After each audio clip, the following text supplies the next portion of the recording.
ذرا سوچئے، زبانیں الگ ہیں، ایک طرف عربی تو دوسری طرف سنسکرت، تہذیبیں الگ ہیں، لیکن اگر ہم تعصب کو ہٹا کر عقیدے اور حقیقت کی گہرائی میں اتر کر دیکھیں تو قدیم ہندوستان کے نرگن برہمن اور اسلام کے تصور توحید میں آپ کو فرق نظر نہیں آئے گا۔ یہ دراصل ایک ہی خالق کی پہچان ہے۔ صدیوں سے سیاستدانوں اور سلطنتوں نے دیواریں کھڑی کرنے کی اور سرحدیں کھینچنے کے لیے صرف ہمارے اختلافات کو اچھالا ہے، لیکن ہندو مندروں میں رکھی یہ مقدس کتابیں ایک پوشیدہ پل کی نشاندہی کرتی ہے۔ ہندو مت کا باطنی اور اصل فلسفہ کثرت پرستی یعنی پولیتھیزم نہیں ہے، بلکہ خالص وحدانیت پر مبنی ہے۔ ہندوستان کے قدیم رشیوں نے بالکل اسی اندھے کے ابدی خالق کی عبادت کی جس کے حضور آج ایک مسلمان مسجد میں سجدہ ریز ہوتا ہے۔ لیکن یہ بات ہمیں تاریخ کے ایک بہت بڑے راز کی طرف لے جاتی ہے۔ اگر ہندو مت کی بنیادی کتابیں واضح طور پر اعلان کرتی ہیں کہ خدا کی کوئی شبیہ نہیں، کوئی ماں باپ نہیں اور کوئی ظاہری شکل نہیں، تو پھر برصغیر مورتی پوجا کا اتنا بڑا مرکز کیسے بن گیا؟ ہم نے ایک بھولی ہوئی سچائی دریافت کی ہے کہ ہندو مت کے قدیم ترین گرنتھ یعنی کتابیں ایک اور اندھے کے خالق کی پوجا کا حکم دیتے ہیں، تو ایک ایسی روایت جس نے اعلان کیا تھا کہ اس کی کوئی مورت نہیں، وہ کیسے مورتیوں کے اس رنگین کلچر میں ڈھل گئی؟ اس کا جواب راتوں رات ہونے والی کوئی بغاوت نہیں تھی، بلکہ یہ انسان کی روحانی تاریخ کا ایک طویل، دھیما اور جذباتی سفر تھا۔ ایک لامحدود خدا جس کی کوئی شبیہ نہیں، اس کا ادراک انسانی دماغ کے لیے ناقابل یقین حد تک مشکل تھا۔ قدیم سینٹس اس بات کو تسلیم کرتے تھے۔ عام لوگوں کو دھیان یعنی مراقبہ میں مدد دینے کے لیے انہوں نے سگونا برہمن یعنی صفات والے خدا کا تصور پیش کیا۔ شروع میں یہ صرف توجہ مرکوز کرنے کے ذرائع تھے، ایک علامت آگ یا کوئی ذہنی خاکہ تاکہ بھٹکتے ذہن کو ایک جگہ روکا جا سکے۔ اس ظاہری شے کو کبھی بھی خدا تسلیم نہیں کیا گیا تھا، یہ تو محض ایک واسطہ تھا جس کے ذریعے خدا کی طرف دھیان لگایا جاتا تھا۔ لیکن جیسے جیسے صدیاں گزری، عقیدہ بدلتا گیا۔ بعد کی کتابیں جیسے پرانس دیومالائی کہانیوں سے بھر گئی، کئی نسلیں گزرنے کے بعد وہ محض علامات حقیقتاً دیوتا بن گئی، استعارہ مادی حقیقت بن گیا، راستے کے نقشے کو ہی منزل سمجھ لیا گیا۔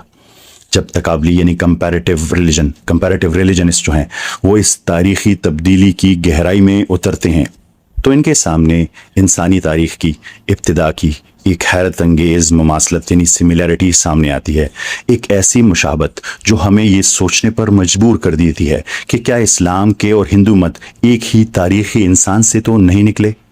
آئیے زبان اور روایات پر ایک نظر ڈالتے ہیں۔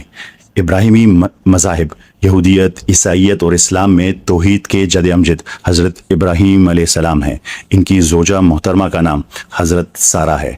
ہندو روایات میں نو انسانی کا باپ برہما کو مانا جاتا ہے اور ان کی زوجہ کا نام سرسوتی ہے۔ یہ مماثلت سمیلرٹی صرف ناموں تک محدود نہیں ہے۔ حضرت ابراہیم علیہ السلام کو مذاہب عالم میں قوموں کا باپ یعنی فادر آف نیشنز مانا جاتا ہے، جبکہ برہما کو ہندو مت میں پرجاپتی یعنی کائنات کی تمام مخلوق کا باپ مانا جاتا ہے۔ یہ دونوں شخصیات خدائی نظام اور عبادت کی ابتدائی بنیادیں قائم کرنے سے گہرے طور پر جڑی ہوئی ہیں۔ قرآن مجید سورہ یونس میں واضح طور پر کہتا ہے، اور ہر امت کے لیے ایک رسول ہے۔ خدا نے کسی بھی تہذیب کو اندھیرے میں نہیں چھوڑا۔ تاریخ میں اسلام کے چند مفکرین نے اس بات کو تسلیم کیا کہ ہندوستان جیسی اتنی وسیع اور قدیم تہذیب کو بھی یقیناً خدائی رہنمائی ملی ہوگی۔ اپنی مشہور زمانہ تفسیر ترجمان القرآن میں مولانا ابوالکلام آزاد نے یہ موقف اختیار کیا ہے کہ قدیم ہندوستانی روایات میں پائی جانے والی بنیادی توحیدی تعلیمات دراصل انہی رسولوں کی چھوڑی ہوئی میراث ہے جو اللہ تعالیٰ نے یہاں بھیجے تھے۔ مشہور عالم دین ڈاکٹر اسار احمد نے بھی کثرت سے اس بات کی تائید کی اور تسلیم کیا کہ ویدوں کی اصل تعلیمات الہامی تھی، بھلے ہی وقت کے ساتھ ساتھ ان میں رد و بدل کر دیا گیا ہو۔ تاریخی طور پر حضرت شاہ ولی اللہ اور مغل شہزادے دارا شکوہ جیسے دانشوروں نے ہندو صحیفوں میں گہری دلچسپی لی۔ دارا شکوہ نے اپنشدوں کا ترجمہ بھی کیا اور ان کا موازنہ اسلامی تصوف سے کرتے ہوئے یہ دلیل دی کہ اسی ایک خدائی ماخذ سے نکلے ہیں۔ اپنی شورۂ آفاق کتاب محمد در قطب عالم میں مولانا عبدالحق ودیارتی نے ویدوں کا گہرا تجزیہ کیا۔ انہوں نے اتھرو وید، جسے برہما وید بھی کہا جاتا ہے، میں حضرت ابراہیم اور حضرت سارہ کے حوالوں کی نشاندہی کی۔ چونکہ صحف ابراہیم تاریخ میں گم ہو چکے ہیں، اس لیے یہ اسکالرز ایک انتہائی گہری حقیقت کی طرف اشارہ کرتے ہیں کہ ہو سکتا ہے کہ ابتدائی اور غیر تحریف شدہ ہندو کتابوں میں دراصل حضرت ابراہیم علیہ السلام کے پیغام کی ہی باقیات موجود ہو، واللہ عالم۔ تو اس اصل پیغام کے ساتھ کیا ہوا جو ان کے پاس تھا؟ علماء بتاتے ہیں کہ مورتی پوجا کی طرف یہ تبدیلی کوئی جان بوجھ کر کی گئی بغاوت نہیں تھی، بلکہ وقت کا طویل سفر تھا۔ ہزاروں سالوں کے دوران عام لوگوں کو خدا سے جوڑنے کے لیے بعد میں آنے والی نسلوں نے اس عظیم باپ جد امجد کی مورتیاں تراشنا شروع کر دی، جس نے ابتدا میں انہیں اس اندیکھے خدا کی عبادت کرنا سکھایا تھا جو ایک ہے۔ استعارہ پتھر میں ڈل گیا۔ دونوں مذاہب اس بات پر متفق ہیں کہ انسانیت اصل اور خالص پیغام سے بھٹک گئی، لیکن اگر ان دو عظیم مذاہب کی جڑیں ایک ہی ہیں تو کیا ہندوستان کے قدیم رشیوں نے واپسی کا کوئی راستہ چھوڑا تھا؟ کیا انہوں نے اس بھولی ہوئی وحدت کو واپس لانے والے ایک آخری رہنما کی پیشن گوئی کی تھی؟ کیا آپ نے ہندو شاستروں میں کبھی کلکی اوتار کے بارے میں سنا ہے؟ آئیے میں آپ کو پوری کہانی سناتا ہوں۔ کسی سچے ہندو کے منہ سے پیغمبر اسلام کو اپنا قرار دینا آج شاید بہت سے لوگوں کو چونکا دے۔ یہ بات ان دو دنیاؤں کے درمیان موجود خلیج کے بارے میں ہمارے تمام تصورات کو ہلا کر رکھ دیتی ہے، لیکن وہ ایسا کیوں کہہ رہا ہے؟ یہ کوئی جدید سیاسی بیان نہیں ہے، یہ ان کی اپنی مقدس کتابوں پر مبنی ایک گہرا ادراک ہے۔ ہندو شاستروں کے وسیع سمندر میں ایسی آیات پوشیدہ ہیں جو بھٹکنے کے بعد واپس سیدھے راستے پر لانے کا ایک فطری نظام ہے۔ ہمارا پہلا اشارہ بھوشیہ پرانا میں ملتا ہے، جس کا مطلب ہے مستقبل کی تاریخ۔ اس قدیم گرنتھ کے تیسرے حصے میں ایسی آیات موجود ہے جو ایک ایسے روحانی استاد کا ذکر کرتی ہے جو ایک غیر سرزمین پر ظاہر ہوگا۔ یہ تحریر حیران کن حد تک واضح ہے۔ اس میں لکھا ہے کہ ایک آچاریہ یعنی ایک روحانی پیشوا آئے گا جس کے ساتھ اس کے ساتھی بھی ہوں گے۔ اس کتاب میں اس کا نام محمد بتاتی ہے، اور یہ بتاتی ہے کہ اس کا تعلق ایک صحرائی علاقے سے ہوگا جسے سنسکرت میں مروشتل کہا گیا تھا۔ یہ تحریر ایک ایسے شخص کی بشارت دیتی ہے جو بگڑے ہوئے مذاہب کی اصلاح کرے گا، لوگوں کو واپس ایک سچے خدا کی عبادت کی طرف لے کر آئے گا، اور جس کے پیروکار عبادت اور پاکیزگی کے اپنے مخصوص طریقوں سے پہچانے جائیں گے۔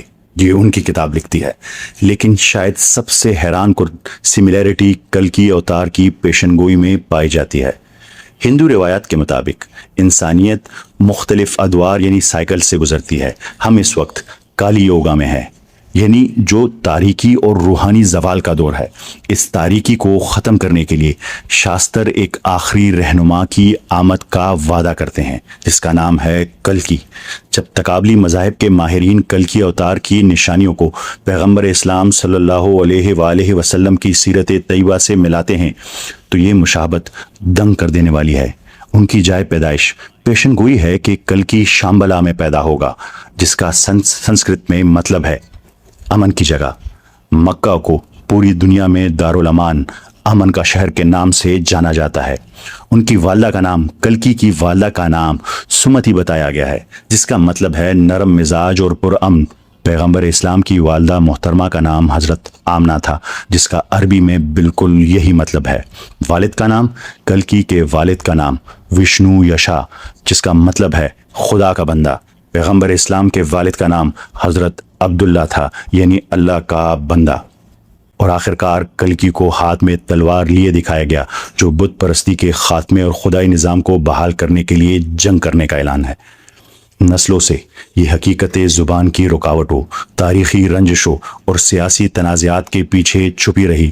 گلی کے دوسری طرف دیکھ کر کسی کو اجنبی سمجھنا بہت آسان ہے، لیکن اپنی ہی مقدس کتاب کھول کر اس میں خود اپنا عکس دیکھنا ذرا سا مشکل ہے۔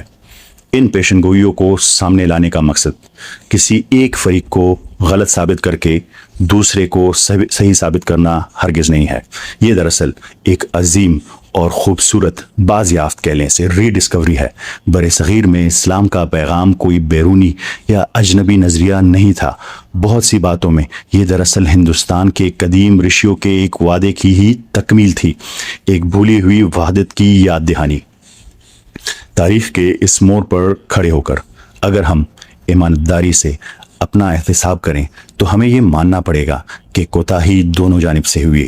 ہندوؤں کی یہ ذمہ داری تھی کہ وہ اپنے اصل شاستروں اور گرنتھوں کا مطالعہ کرتے، ان کی خالص روح کو سمجھتے، اور جب وہ آخری روحانی رہنما ظاہر ہو جس کی بشارتیں ان کی اپنی کتابوں میں موجود تھی تو وہ اس کی پیروی کرتے، مگر وہ وقت کے ساتھ رسم و رواج اور پتھر کی مورتیوں میں الجھ کر رہ گئے۔ دوسری جانب مسلمانوں پر یہ عظیم ذمہ داری سونپی گئی تھی کہ وہ توحید کے اس آخری پیغام کو محبت، حکمت اور دلیل کے ساتھ ہر انسان تک پہنچائے۔ لیکن افسوس کہ مسلمان بھی بڑی حد تک اس عظیم فریضے کو اس کی اصل روح کے ساتھ نبھانے میں ناکام رہے ہیں۔ لیکن ماضی کی ان خامیوں اور کوتاہیوں کو اب ہمارے درمیان نفرت کی بنیاد نہیں بننا چاہیے۔ اب وقت آ گیا ہے کہ ہم ایک نئی شروعات کریں، ایک ایسی شروعات جس کی بنیاد تعصب اور دوریاں نہ ہو بلکہ سچائی کی کھوج ہو، ایک ایسا مشترکہ سفر جہاں ہم سب مل کر اسے ایک سچے راستے پر قدم بڑھائیں۔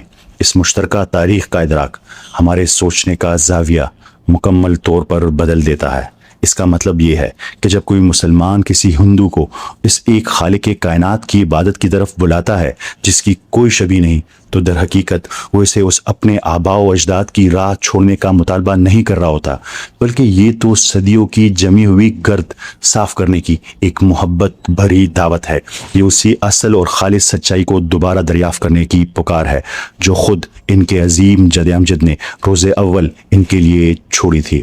اور یہی وجہ ہے کہ آج جب بر صغیر کی فضاؤں میں اذان کی روح پرور آواز گونجتی ہے تو یہ محض عرب سے آئی کوئی اجنبی آواز نہیں ہوتی۔ اگر ہم ویدوں کی قدیم جڑوں میں اتر کر اسے غور سے سنیں تو یہ پوری انسانیت کی وہی اصل اور مشترکہ آواز ہے جو ہم سب کو بھٹکنے کے بعد واپس اپنے اصل گھر کی طرف بلا رہی ہے۔ تو آئے لوٹ کے چلتے ہیں، مل کے چلتے ہیں۔